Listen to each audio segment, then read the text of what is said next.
Good afternoon. I'm John Sangenberger, Head of Alumni Relations at the Tepper School of Business, and I'm delighted to welcome you to our virtual roundtable discussion today on big tech and the call for antitrust regulation. It's a snowy day here in the Berg, but we're so glad to have you with us for this very timely topic that's been in the front pages, not only here in the US and Europe, but indeed has global implications for us.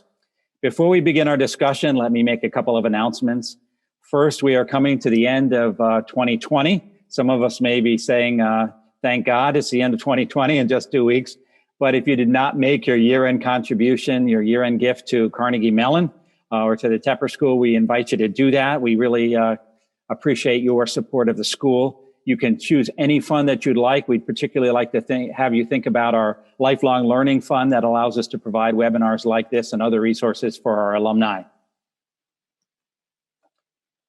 We also wanted to let you know in advance of our next webinar that'll be coming up on January 26th. It'll be on an investment outlook for 2021. What can you anticipate happening in the markets and in the economy then? We've got Brent Glover, our Associate Professor of Finance here at the Tepper School, one of our young star professors. And we've got a couple of outstanding alumni that'll be speaking. We'll be adding to that panel before January starts. So mark your calendars now for January 26th. You'll get an announcement from us as well. But now let me move into introduce our speakers for today. Our faculty host today is Tim Derdenger. He's Associate Professor of Marketing and Strategy at the Tepper School. He's had a stellar academic career. He was a golfer, Division I golfing on a golf scholarship at George Washington University before going on to get his master's and his PhD in economics from the University of Southern California. He focuses primarily on the technology area and market platforms, and also talks about sports. And you'll hear a little bit more about that. If you caught our earlier webinar with Tim, you would have heard him speak about celebrity endorsements and their impact in the sporting industry. But he's also a highly published author and publicized in marketing research, marketing science management, quantitative marketing, and many of these others. He's also the faculty coordinator for our technology strategy and product management MBA track at the Tepper School. So welcome, Tim. Glad to have you with us. Now, we do have an outstanding panel of guests for us today. I think it exemplifies the cross-campus collaboration of Carnegie Mellon University. You'll see the different schools that are represented here. First, let me introduce Anna Lenhart. She's from the class of 2011 at our engineering school. She's currently a Congressional Innovation Fellow at Tech Congress, serving on the House Judiciary Committee Antitrust Subcommittee. So she's had her hands in the research going into these very important studies that have been going on in the research for it. She was most recently a senior consultant with AI Ethics Initiative lead for IBM's Federal Government Consulting Division, looking at human right to freedom from discrimination in algorithms and public views on autonomous vehicles and AI's impact on the workforce. She comes to us with a master's degree from the Gerald Ford School of Public Policy at the University of Michigan. She has her civil engineering degree from Carnegie Mellon, and she is currently studying for her PhD. So lots to talk about, Anna. And as with all of our speakers today, there's so much more about them. I encourage you to go look on the website to find the links to their background. Next, we've got Michael Shamos, Professor Shamos. He's Distinguished Career Professor at the School of Computer Science and Director of our Master of Science in Artificial Intelligence and Innovation at the Language Technologies Institute. He's got a very impressive background and career. It would take me the rest of the time to just give it justice, but let me give you the highlights. He's earned a number of degrees: an undergraduate degree in physics from Princeton, a master's degree in physics from Vassar, an MS in technology and management from American University, his master's and PhD in computer science from Yale, and to top it off, a law degree from Duquesne University. During all this time, he's taught at Carnegie Mellon in computer science and mathematics. In statistics, he launched new programs, including the Master of Science in Electronic Commerce. That was one of our Tepper degrees with the School of Computer Science. He served as an expert witness in more than 160 cases involving computer technology and has testified before Congress and state legislatures concerning electronic voting. So he could do a whole program just with some of the issues today. And last but not least, Paramveer Singh is Carnegie Bosch Professor of Business Technologies and Marketing here at the Tepper School. He's also the director of the PNC Center for Financial Services Innovation. We're very proud of the fact that he's the youngest recipient of the prestigious Informs Information Systems Society Distinguished Fellow Award. He focuses on artificial intelligence, machine learning, and their implications in business and society. He's also an associate director for management science and information systems research. He holds a PhD in business administration from the Foster School of Business, and he has done a great job of shepherding our PhD students to some of the top business schools in the world. So we have a stellar panel for you today. Tim, I think you're ready to take it away. So if we can all turn our cameras back on. Thank you, John. What a panel. I'm very excited to have you all join us this afternoon. Thank you to Anna, Michael, and Param for joining me in this fantastic and timely discussion. Let's just dive right in. So the plan for this hour webinar is I'm going to be addressing asking our panelists some questions for the next half hour or so. The audience, if you have questions that you would like, please include those into the Q&A forum. And I will be scouring those and perhaps addressing those and asking those questions on the back half of the hour for the remaining 30 minutes. So the first 30 minutes will be me, and then the last half hour, we'll open it up to questions from the audience. So this topic on antitrust is highly timely. Just today, Politico is reporting that a coalition of states is getting ready to put some finishing touches on an antitrust complaint about Google and search. Last week, the FTC and attorney generals from a dozen states announced a lawsuit against Facebook. And in October, the FTC as well initiated a case against Google. And so let me ask Mike first, just to get to lay the land for everybody here.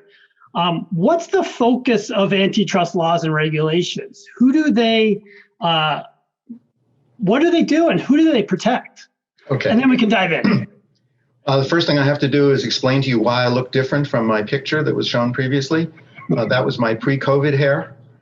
Since COVID started, I haven't been able to get to a beauty parlor, so I decided to let my hair grow to its natural color for the rest of my life, so you'll never see me looking like that again. Fundamentally, the antitrust laws are designed to protect the public, the consumer. Now, the consumer can be an individual, it can be a private individual, but consumers can also, for the purposes of antitrust, be other companies.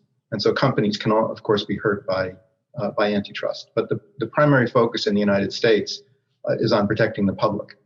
So I have a few slides which should bring everybody up to speed on the relevant antitrust laws for these particular high-tech cases that we're talking about. First of all, what's so bad about monopolies? Okay. Well, the first bad thing is that they lead to unchecked prices. If a company has no competition, then what it does is it allows the prices of its products to rise to what's called the monopoly price. That's the price the public is willing to pay when there's no alternative. Now, it doesn't mean that prices can go arbitrarily high. You cannot charge $1 million for a roll of toilet paper because people just stop using toilet paper. But there is some monopoly price. I don't happen to know what it is, although I suspect it's a little higher now than it used to be. Another problem with monopolies is that a company that enjoys a monopoly has no real incentive to invest in R&D or to improve its existing product. What it may do is introduce new products. But of course, if it does that, then it may not have a monopoly over those products. And so the products tend to stabilize, and there's very little interest that the company has in creating improvements because they wouldn't be able to charge much more for them. And another serious problem is that if there's a monopoly in a particular market, the consumer has no choice. It's take it or leave it. Whatever products the monopolist is selling, you got to buy those if you're going to buy anything because there's no alternative supply. Okay, well, that's what's wrong with monopolies. However, there's some good things about monopolies too. And one thing is that they can be used to tremendously reward ingenuity. In fact, if you get a patent, you're granted a legal monopoly. The government not only endorses your monopoly, it actually grants you the monopoly. And the purpose of that is to encourage innovation by allowing people a sufficiently long period of time in which to make a tremendous pile of money on their development. In the case of patents, 20 years. Monopolies can be extremely efficient because a company that has a monopoly doesn't really have to advertise against its competitors. So it can save a tremendous amount of marketing expense by doing that. And another is that monopolies can give companies an incentive to make a very huge upfront investment that they wouldn't be able to if they were going to suffer from competition. Classic example is cable TV. It costs a fortune to run cable through an entire city. If one company did that, spent a few $1 billion to do it, and then all of a sudden the next day a competitor showed up, the value of their investment would go seriously down. And so we grant those monopolies to cable companies, but they're regulated monopolies. The companies are not allowed to charge whatever they want. There's a public utility commission or something like that that has to approve the rates. Next slide, please. Yeah. So why is antitrust law called antitrust law? Isn't trust a good thing? Why should we be against trust? Well, we're not against the concept of trust. We're against a legal structure called a trust. And that was fundamentally developed to its highest degree by John D. Rockefeller. It's a legal structure in which stockholders in a bunch of various companies transfer their shares to a single set of trustees. And the trustees, therefore, since they own all the shares in all the companies, are going to control all the companies. And they can tell this company to do that and that company to do that. And the only thing that they have to do is maximize the total profit. Because everybody who was a shareholder in one of the companies has now become a shareholder in the trust. And he exploited this incredibly successfully. He monopolized the whole US oil industry. He was able to control prices. He exploited economies of scale because the sheer volume of what he was doing enabled much more rapid payback on his investments. And furthermore, his influence extended to other industries. He pressured railroads and other various suppliers into giving him exclusive bargain rates. They had to promise to give him the lowest prices of anyone. So even if somebody decided to try to compete with Rockefeller, suppose you drill your own oil well if you want to, you can do that. Then you go to the railroad and you say, well, you got to transport my crude to a refinery. Well, they won't give you the same price per ton mile as they would for John D. Rockefeller. So you started out at a tremendous disadvantage. And at one point, he controlled 1.5% of the entire U.S. economic output. And in present dollars, still, it's twice as rich as Jeff Bezos. He was worth $400 billion in present dollars.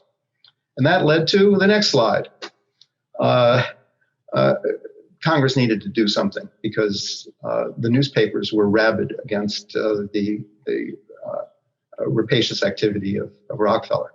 And so in 1890, they passed the Sherman Act, which is one of the most powerful acts ever passed, and also one of the shortest. Its entire content, really, the substance of it is on this slide. It's 2 sentences. Okay, let's look at the first one. Every contract, combination in form of trust or otherwise, or conspiracy in restraint of trade or commerce among the several states or with foreign nations is declared to be illegal. They didn't give a list of what those things were. They just said whatever they are, they're illegal. And they're a felony, and the fine is $10 million plus 3 years in jail or both. Okay. And then the next section, 15 USC is that part of the United States Code that deals with commerce. So the first codified act was the Sherman Act. The second one was the second part of the Sherman Act. Every person who shall monopolize or attempt to monopolize or combine or conspire with any other person or persons to monopolize any part of the trade, ... shall be deemed guilty of a felony. Same penalty. Next. Okay. So it's okay to become a monopoly if you do it legally. And that is explained on this slide. So the Sherman Act creates an offense called monopoly power, which requires 2 things. First of all, you have to have a monopoly. If you only own 1% of a market, you're not a monopolist. And you have to willfully acquire or maintain that power as distinguished from, and the stuff in red is what's legal to do to create a monopoly. Growth or development as a consequence of a superior product, business acumen, or historical accident. Historical accident might be you happen to go to Pit Hole, Pennsylvania, and you discovered oil there. And now all of a sudden you're the only source of oil in the United States. That's completely legal because you didn't do anything to enforce your monopoly. And when somebody has monopoly power, the questions that are asked are these. Can consumers turn to other suppliers? If you want an app for your iPhone, you can't get it anywhere other than the iPhone App Store. So is Apple's conduct exclusionary? Meaning, has it restricted significantly the ability of other companies to compete in the relevant market, namely distributing iPhone apps on the merits of what they offer customers. So if I have a great app that's better than any other app, I'd like you to buy it directly from me. You can't, because it has to come through the App Store. That's the only one that's able to communicate properly with the iPhones. So Mike, I think this is actually a really great point to jump into the modern day concerns, right? You laid the foundation for us to give us a good understanding. So I'm going to open this up to Anna, as well as you, Michael. Sure. But Anna first, how did we get to this point where these big tech firms are being accused of wielding so much market power?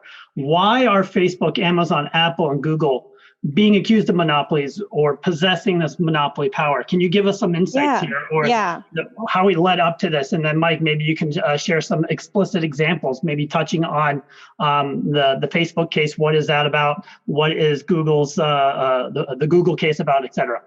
Yeah, thanks, Tim. I do have to give a disclaimer. So I am speaking here today in my full personal capacity and not on behalf of any of my affiliations. Additionally, I am a technologist. Some technologists do also have law degrees. I'm not one of those. I have a policy background and really think about the way technology and democracy intersect, and that's the perspective I'll speak from today. So when I'm thinking about tech policy and anti-monopoly policy, I like to think about the founding story of the various companies we're talking about today. So Apple was the aesthetically designed underdog competitor to Microsoft and IBM. Amazon helped mom and pop bookstores reach a broader market online. Google earned our trust as the first online, very accessible library of sorts. And Facebook gained our trust by being the privacy-centric alternative to MySpace that operated under real names. Ultimately, each company's ambitions switched from solely growing their user base to profits and growth, and they were able to make decisions that, had they made earlier, would have hurt their ability to gain some of that user trust. So the subcommittee's investigation this year and subsequent report, and for those of you who are not familiar, the House Judiciary did put out a 400-plus page report that you can find online. I don't expect anyone to read all of that, but I do think everyone on this call might find certain chapters interesting, so I encourage that. But it notes a few behaviors that have brought us here today. So acquisitions of would-be competitors, decisions that stifled interoperability and purposefully increased switching costs, use of near-perfect market data to spy on competitors, and their willingness to use their opaque algorithms to preference adjacent lines of business. So today, activists and tech reporters, decades later, are really speaking out about these companies. They're highlighting privacy harms, misuse of data, treatment of workers. This has left a lot of consumers, more concerned, and they want to support businesses that are aligned with their values. And, as Mike mentioned, they have increasingly fewer ways to do that. And so that's, a concern for me, and I think should be for most of us in the industry. So, Mike, can you shed some light into the current suits that are pending, and then I'll go to Param and ask him a question about the importance of data and the construction and the levying of this market power. Sure. I think that with the beginning of the computer age, there was a sea change in antitrust. Previously, it had been done by conspiracies, agreements, sometimes made in private clubs, et cetera. But it was human activity. Once the computer started to become pervasive, then there's a platform that you're using. In the days of Microsoft, it was a PC, but now it's on everybody's cell phone, et cetera. Your phone is your portal to the world. And whoever controls that platform can control a lot of things. And so, for example, Apple controls iOS, Google controls Android. And they can build things into those products that automatically enforce their monopolies. It doesn't even require any human activity any longer. And so there have been a number of accusations. The one I talked about earlier is the Apple App Store. It is not possible to install an app on an iPhone unless you go through the App Store.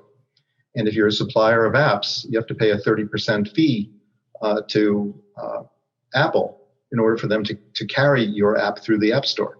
There's no alternative supply.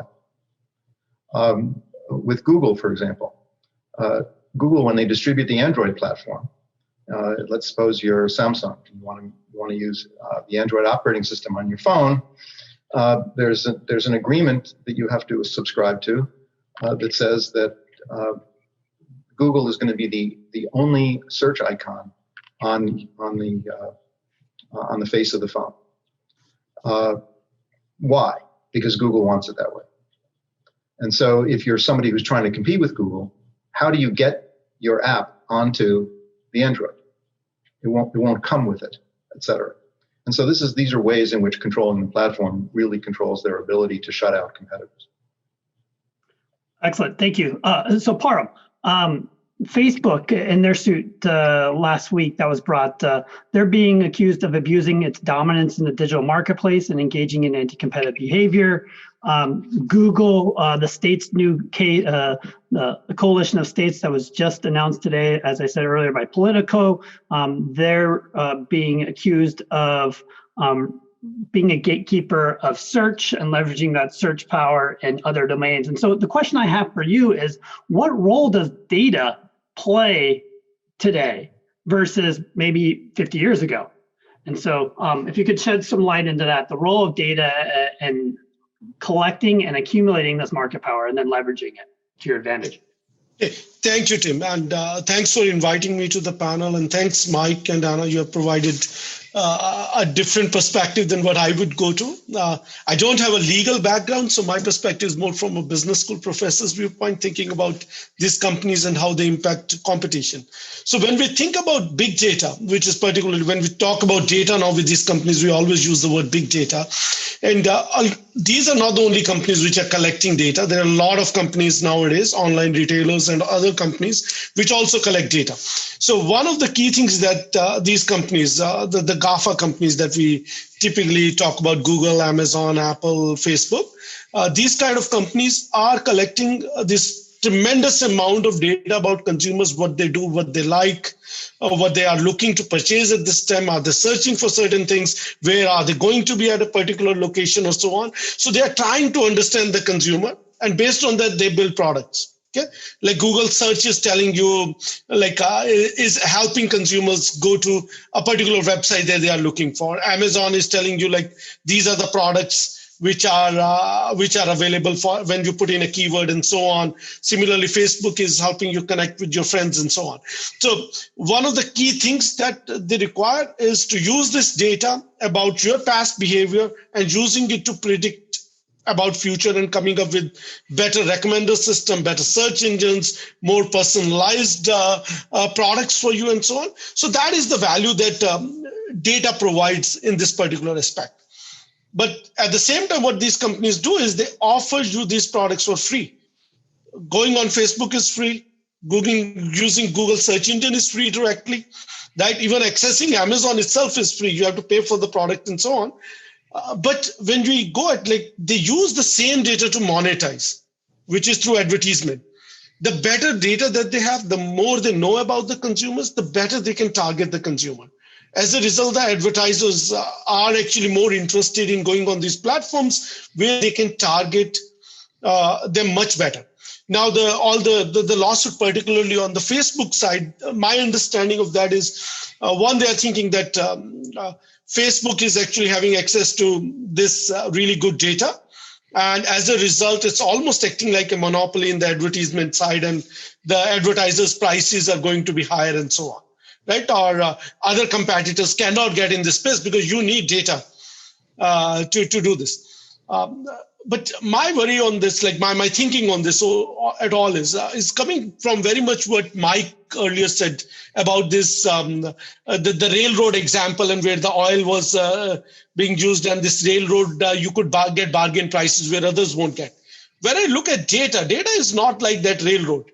Okay? So that's a big difference between data and a physical product there. Any company can collect data about the consumers. Okay? So even if you are a startup company and you don't have as many consumers, you can actually purchase data from a Tapad or data brokers like Tapad or Drawbridge and so on. So you have access to that data. A lot of consumers do multi-homing. Okay? So it's not just that consumers are only on Facebook. They're also on Twitter. They're also on Amazon. They're also on Pinterest, Instagrams, and so on. So this data is widely available. Anybody can actually, if you build a really good product, you can get access to that data and build, do much better. The difference that Google's and other companies are doing better is to do with the technology and the innovation they are able to do with this data. And I think that is the bigger difference that I see between these companies which have become really big versus which are staying like not able to catch up at this time. Wonderful. Thank you, Param. I'm gonna share a quote with everyone, and I'm gonna open this up to the three of you to address if you feel comfortable. So here's a quote from the Google Senior Vice President of Global Affairs. And this person, Ken Walker, he's quoted as saying, "People use Google because they choose to, not because they're forced to, or because they can't find an alternative." What's wrong with this thinking, if anything? Is that the crux of this case, or is it something else that is connected to what Param is talking about, the data and the importance of that data and how you can leverage that data, maybe in search, but in other markets as well? Yeah, let me start with that. I should give you a disclaimer of my own. I have done expert witness work for Google, not in any antitrust cases, only in patent cases. But I don't think it colors my view of their antitrust activities. There are certain things, I mean, Google has changed my life. It's changed everybody's life. I don't know if you remember the old days. If you wanted to find out what the population of Afghanistan was, you had to go to the library and you had to find a recent almanac that had that data. Now it's a matter of seconds for you to find that information. That is many orders of magnitude faster than it used to be. It's made us much richer in our ability to dig up deep background information about any topic we want to write about. It's terrific. And so when the Google executives talk about that, they're completely right. What they're not talking about is other actions that Google takes to make sure that competitors can't do what they do. A lot of what they have done is in the legal red part that I showed you before. It's superior product business acumen. And that's why the Google platform is great. The difficulty comes when they take actions to prevent anybody else's platform from becoming great too. That's really what it's about. So I think that a lot was swept under the rug in that quote that you just gave. Excellent. And Anna, can you share insights into perhaps an example of that maybe is public knowledge or in the report? Yeah, so the recent DOJ case really summarizes it as control of access points. So I think it's really important to remember that there are two smartphone operating systems in the world for rounding error, all intents and purposes, Android and Apple. Apple, the default is Safari web browser, and that Google pays billions of dollars to be the default search engine on that web browser. And as we've already mentioned today, Android places Google Search and Google Chrome as the prominent placed apps on Android, and Chrome, of course, is also set to Google default. So that's 100% of smartphones. So just like let that sink for a moment. So that type of access point control. Excellent. Param? So let me take it slightly different view on this. When I look at access points, so in my mind, from my mind, this is a problem of figuring out whether Google product is so good that even if this was not a default choice, people would still have continued with it, or is it just because it is a default choice? That's why it is getting all the demand. Now, instead of mobile, if you go to the desktop, and if you remember till 2017, on Firefox, Mozilla Firefox, the default search engine was Yahoo.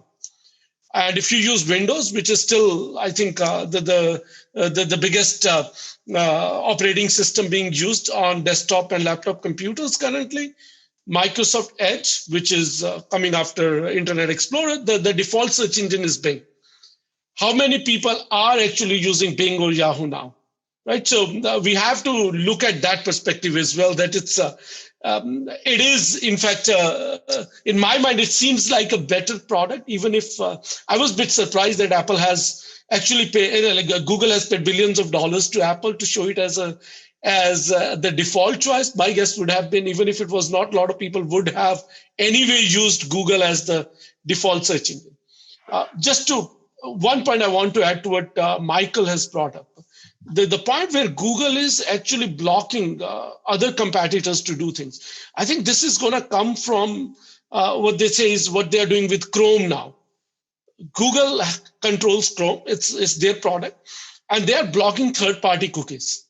Now, as a result, what's going to happen? The competitors are not going to get the data that they can get, because the data collection is all through third-party cookies, and only Google will have the data.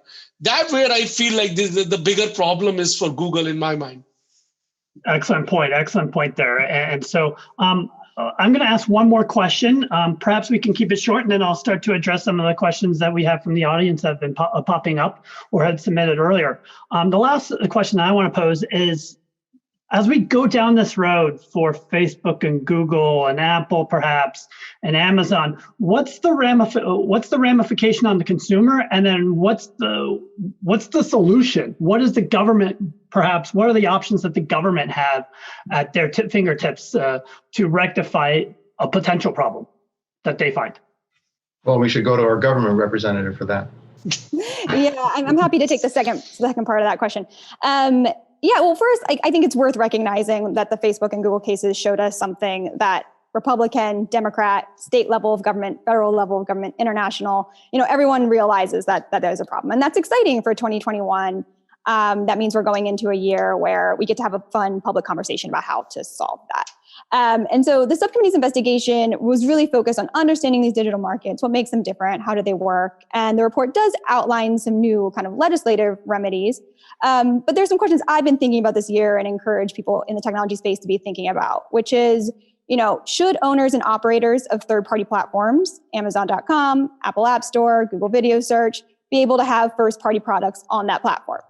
Should they be able to give those first-party services, Amazon Basics, Apple's apps, YouTube, preferential treatment? If a new social network platform were to merge, should Facebook be required to let me post to my grandma's wall through my new account on the new platform? My grandma, it took her a while to get used to Facebook. It's going to be harder to get her to switch. Should those services be interoperable? We know that these companies collect data not only on users, but also on third-party apps and products that use their services.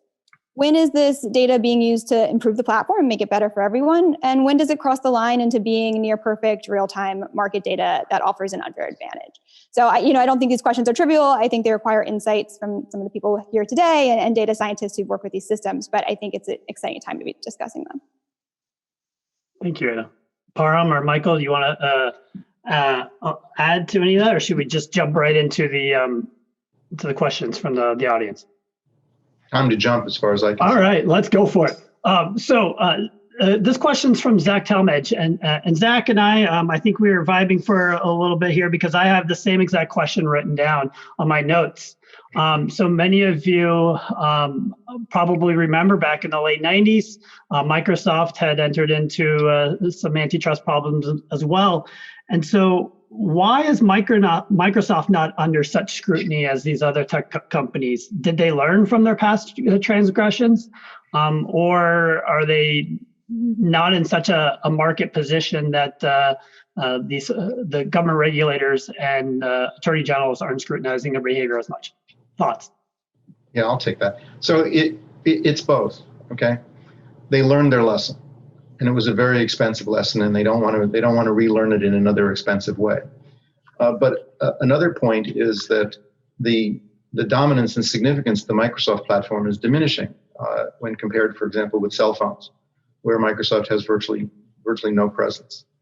And so the question is, in the desktop market, who is it that they're trying to keep out? And there certainly is no real competitor for their operating system, for Windows.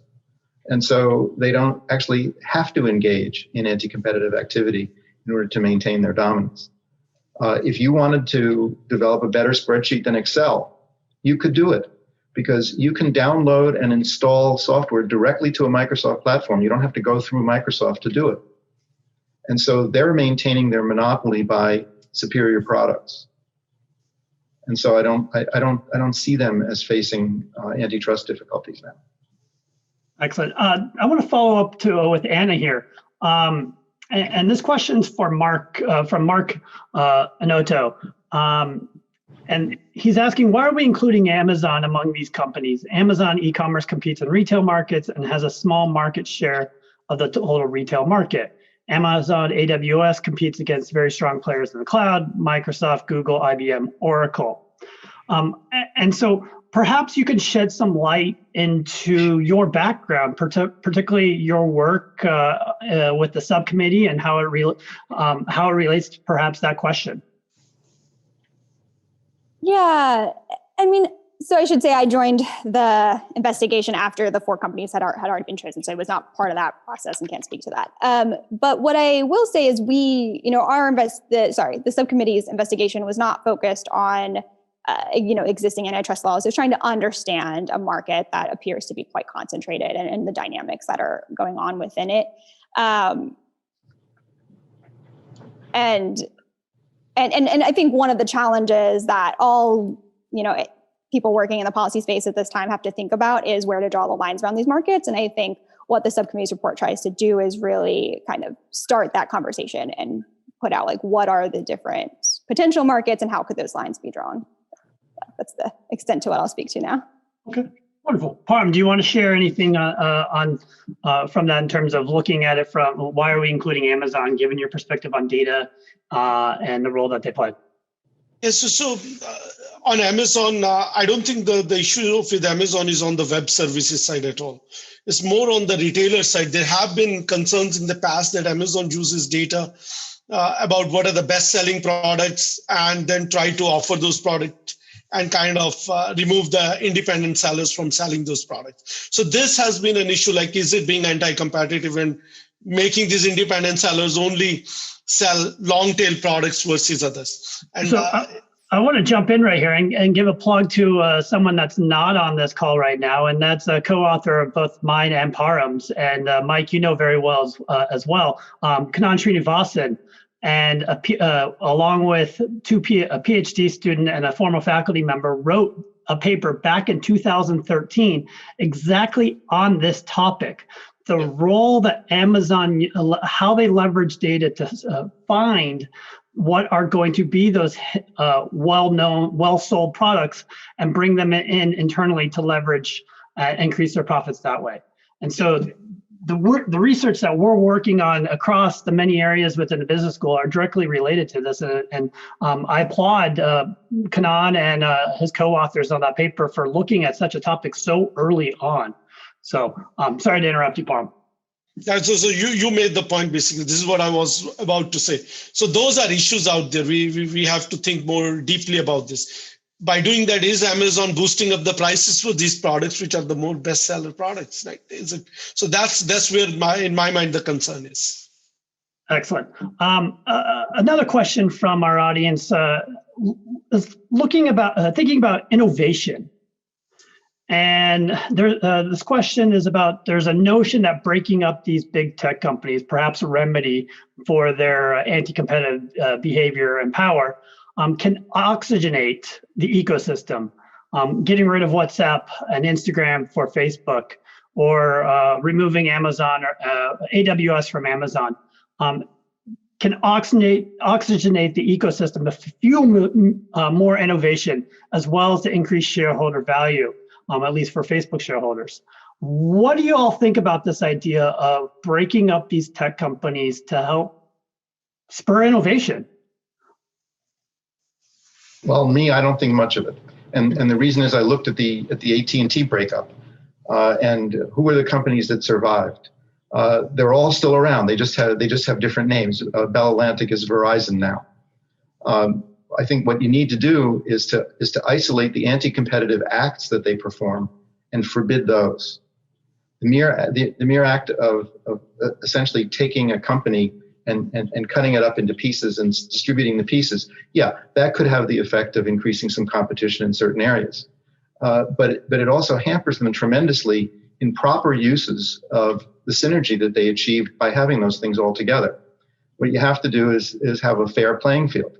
And I don't think the way to do that is by cutting companies up. Now, there may be certain situations in which that would be the right remedy, but as a general matter, it's too easy. And the reason it's too easy is you look at their family tree, you look at the hierarchy of their child companies, and you say, okay, well, we're going to take number 1, 3, and 8, and we're going to stick them off over there. We're going to take 2, 5, and it's too simple. It doesn't get to the real heart of what are the activities that they're performing that they shouldn't be performing. Parham, Anna, thoughts? So I actually agree with what Michael has just said. It's like just splitting up these companies into parts. I'm not so sure, like, why do we want to split them up? Is there this anti-competitive thing that they are doing that we should remove? The other part I would say we should think about, what is the problem with these companies? Are they producing like products which are inferior in quality, but we have to use them just because these are the only choices? Are the prices of the products very high? Most of these products actually are free on these companies. The typical argument about advertisement that we talk about, the prices could be high, but the same advertiser can reach out to the same consumer through multiple different platforms, right? So I'm not yet sure about like why they are sort of inhibiting even innovation at this time. So perhaps maybe a better route, instead of breaking them up, was trying to find pro-innovation regulations or rules to spur innovation from startups. Yep. Okay. We have another question here. And it goes back to what we were just talking about with Google and search. And this gentleman has said he's changed his default search engine on his iPhone to DuckDuckGo. DuckDuckGo is a company that's trying to carve value out based upon privacy concerns and making search very difficult to track. And so he says he finds himself constantly opening up Google and then searching again because he's not able to find the desired results using that engine. And so his question is, how can search be a monopoly? Is search a monopoly, or is it just that Google's so darn good at it and personalizing the search results to what you are wanting to look for, as opposed to giving you a breadth of search options? So is there something anti-competitive about having so much information on a particular person to then personalize those search results and narrow the scope of what they're looking for as relative to a more broader set of options? The monopolist does not have to have 100% of the market to be a monopolist. They just have to have market power. They have to have dominance, and that's what Google does have. Now, the difficulty is they've taken technological steps to make it very difficult to separate out the legal part of what they're doing from the illegal part. So it is certainly legal to have a server farm that has 2 million servers, which is what they have. It is legal to spend $1 billion on R&D to figure out how you can do the best possible searching. And you may have noticed over the decades, Google has become a much better search engine. You can find things in context much better now than you ever could before. That's perfectly legal for them to do that. Doing things, however, that freeze out competitors. The fact that another competitor does not have the same information or money that Google has, that's not per se illegal, as long as Google doesn't take steps to cause competitors to not be able to enter the market. Now, as far as innovation, if you want to innovate in search, go ahead. You're going to get rich. And the reason you're going to get rich is that Google's going to buy you. That's why. You're not going to compete directly against Google for very long. But if you have some good technology, they're going to buy it up and either deep six it or integrate it into their product. And that's at their choice. So there's a provision on websites. You can create a file called robots.txt, which basically gives a list of the search engines that you are going to allow to spider your site and add to their index. And Google enters into contracts with various websites to not allow other search engines to spider their sites. Now, to me, on the face of it, that sounds anti-competitive. That sounds like an antitrust violation to me. There's no reason they need to do that if they have a truly superior search engine, which they do, and a truly superior index, which they do. But nonetheless, it's not enough. It's never enough for the monopolist. So I'm going to follow up with a question with regard to the idea that is antitrust regulation the appropriate place to regulate modern digital platforms, or do we need to rewrite the rules? Do we need to think of other mechanisms to regulate and deal with monopolization? Thoughts? What we have on the books right now, is it enough to keep to keep tech companies and future tech companies in check? Anna, what about perhaps? I mean, I think the nature of the existence of the digital markets investigation that occurred this year is, to really dive into the fact that these markets are really different. And I think there's a lot of ways that we've already discussed today that these markets are really different. So I do think, but I unfortunately am not well versed in the legal precedent. But yeah, but you raised an interesting point here, and that one of the investigation from the subcommittee, one of the reasons it sounds like was to dive into these platforms, understand their behavior to see whether or not there is a concern, and do we need to move forward in a different direction? Yeah, absolutely. What do you think and that's why there's such a wide range of recommendations in that report, because trying to get to some of these data issues we've talked about, some of these questions around what data should be public, what should be, not allowed to be used in various ways. Yeah. The way that would normally be handled would be through regulation. That is, regulations that would be promulgated by the Federal Trade Commission, for example. You saw when I showed you the Sherman Act, which is very old, and it's incredibly general. The sentences are very short, and they use some powerful terms like monopoly or monopolize. And what that means in any given situation can differ from industry to industry. And that's why we give our administrative agencies the power to promulgate regulations. And there may need to be specific regulations directed toward, for example, social media platforms or toward search engines. But that's way below the level of statutory change. What about, Parm, for you, the thoughts of regulating data collection or data privacy? We have this movement going forward. What role do you think that will play going forward? So this is a good point, right? So if you see, like in Europe, there is just GDPR that came up, which is giving more rights to the users in terms of controlling their data, as well as who they want to share it with, whether they want the firm to just get rid of their data, and so on. So we will see this, but at the same time, if you see what is happening in Europe, as I was finding, there is more concentration of power happening with a small number of companies rather than what we were thinking, it could lead to even more smaller companies emerging. Facebooks, Googles, and so on, they are the ones which are getting bigger and bigger there in terms of the data that people are willing to share with. So we should be a bit careful about it. I do think privacy issues are important, and consumers should have the right to decide who they want to share their data with, as well as to know what is done with their data. In terms of competition, I'm a bit concerned in terms of whether it will lead to these bigger companies becoming even bigger, or whether it will lead to more diffusion of power across a large number of companies. There is a big difference between Europe and the US. So historically, Europe has regarded privacy as a human right. It's fundamental.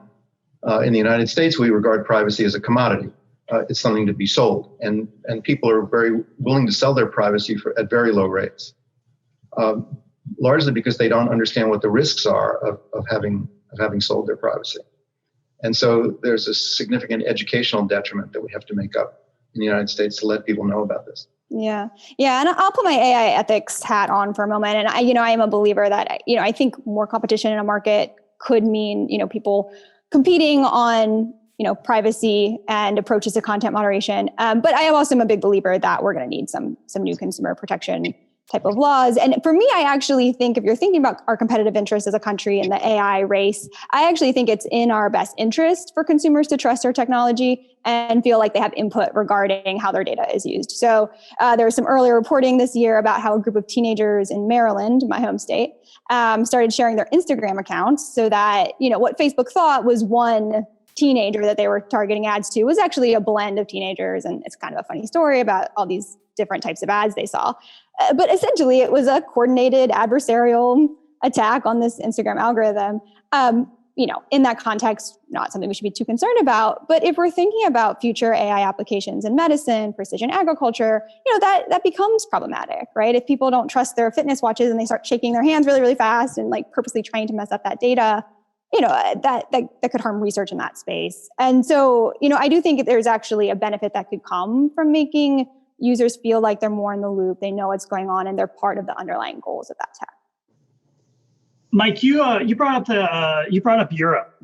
Can you share with the audience how Europe differs from the United States in terms of antitrust, and perhaps why Europe always seems to be ahead of us in bringing cases forward? Okay, so I want to distinguish antitrust from privacy. Yes. So in privacy, they just culturally have a different attitude than the United States does. For antitrust, I don't think that they do. There's a slight difference of emphasis in that there tends to be more protection of corporations in Europe. And here, the ultimate protected party in the United States is the consumer, although often the interests of smaller companies and consumers are aligned with one another. I think a lot has to do with the nature of how the European Union is governed, and the centralization that occurs, the power that the European Commission has. And there doesn't seem to be any significant public rejection of the efforts to enforce antitrust laws in Europe. And so things seem to move faster there. And so a company can go to school on what happens in Europe, and they figure that a few years later, the same thing is going to happen to them in the United States. So they may have to change their behavior because of it. Excellent. I'm going to end with one last question here from the audience, and then I have a closing question for you all. This one comes from a particular an audience member, and this person's saying that antitrust laws are one thing. But what's the implication when that monopolist and that company has monopoly power is politicized? I know we're in this world today, and the accusations of First Amendment rights via censorship emerge. What's the implication when these two things start to merge and blend? And maybe this is a bigger topic for a whole other. That's a powerful webinar, but yes, you got 1 minute. Yeah, well, it's become very pointed recently, and it's not remotely clear what we can do about it if we still believe in the concept of free speech. And so I'm not prepared to provide a solution to that particular problem today. I don't think any of us are, but I thought I'd raise it just to have you. That was an excellent point of like we haven't even thought to think about what's the right way to go about this, whether it's regulation, whether it's laws, it's incentives, who knows? How do we rectify this problem if we deem it a problem? And so it's a one to end on, and I thank that person for raising it because it's timely. But the last hour, 50 minutes or so, we have been talking about everything that perhaps is bad with tech, right? What they're doing wrong, how they're leveraging data to benefit themselves and hurt the consumer. So I want to end on a question that's a little bit more uplifting. And the question I have for you is, I would like for you to point out one or two monumental innovations that you think that you believe have changed society for the better that come out of the tech industry in the last 10 years. What are one or two most influential innovations that you believe has brought society ahead and brought it forward and has been well received from all of us, to end us out on a high note and recognize that tech does a lot of great things? Well, I'll point to AI, which has been around for a long time, but has not until recently become powerful enough to enter consumer products because it requires tremendous computing power, and the platforms didn't exist, but they do now. So speech interfaces, for example, the ability for people to talk to products instead of have to learn how to manipulate them manually, has gotten to the point where people are now expecting products to have speech interfaces in certain kinds of situations. And our comfort talking to machines. The one thing that we don't see too much of, but we're going to see much more of, is conversational AI. For example, Siri and Alexa, where you're not just talking to the machine, but the machine is talking back to you. It might say things like, if you want to change the temperature on your range, it may say, are you really sure you want to do that? It might burn the roast. And so the idea of products giving us advice and good advice is something that I think the public is very ready to accept.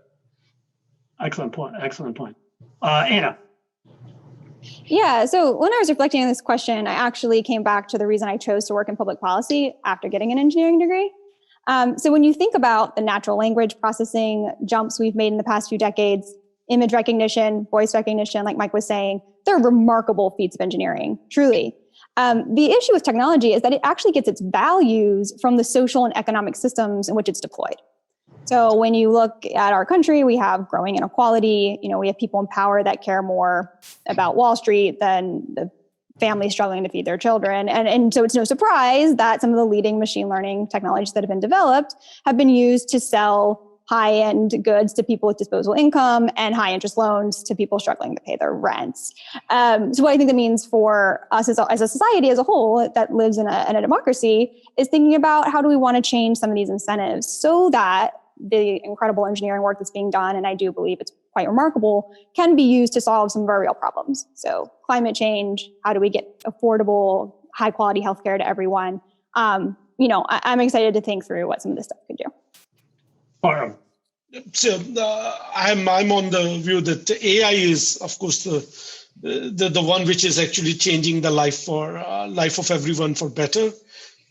A lot of things Michael has already said, but if you think about AI, what we are able to do with machine learning and AI now was it's opening up completely different kind of business models out there, completely new products out there for consumers, making better decisions all across. So all of that is like AI is happening. Who would have thought like a Google would be a competitor to a GM or a Ford? Now those guys are also producing cars, right, with AI and all this. If I go a little bit back, more than 10 years, I would say search was actually one of the biggest innovations that we have seen. Like probably in my lifetime, I think search engines were the sort of the biggest innovation. Without a good search engine, I don't think a lot of these businesses, which are online businesses, would even be existent there. It's almost like if you don't exist on search engine, you are a store for which nobody can find a direction or the front door. So in that way, I think search and probably AI, these are probably the biggest ones in my mind. Thank you so much for that. And on Param's last point, that search unfortunately drove out Encyclopedia Britannica from the marketplace, where they were just too slow to adapt. But I'm right there with you. I think search has brought a tremendous value to society as a whole. For that small startup company or restaurant that's trying to get their foot in the door, now they're easily able to bring awareness to the restaurant or their company, whereas 15, 20, 30 years ago, that wasn't the case. So some really interesting topics and discussions that we had for this last hour, and I think we could probably hold 3 or 4 other tangentially related webinars in the future on many of these topics. So I want to end it here and hand it back to John. But before I do, I want to thank all 3 of you, Anna, Param, Michael. Thank you so much for joining us this afternoon. Oh, thanks for inviting us. Wonderful to have you all with us. I want to thank you all for and applaud a great presentation today. Just a lot of insights and perspectives. I think we're going to have to reconvene maybe in 6 months to see where we are in all of these issues. And want to thank you and all our attendees who joined us today for this. And want to thank you for your support of Carnegie Mellon University, your support of the Tepper School and Engineering and Computer Science, all our amazing schools at Carnegie Mellon.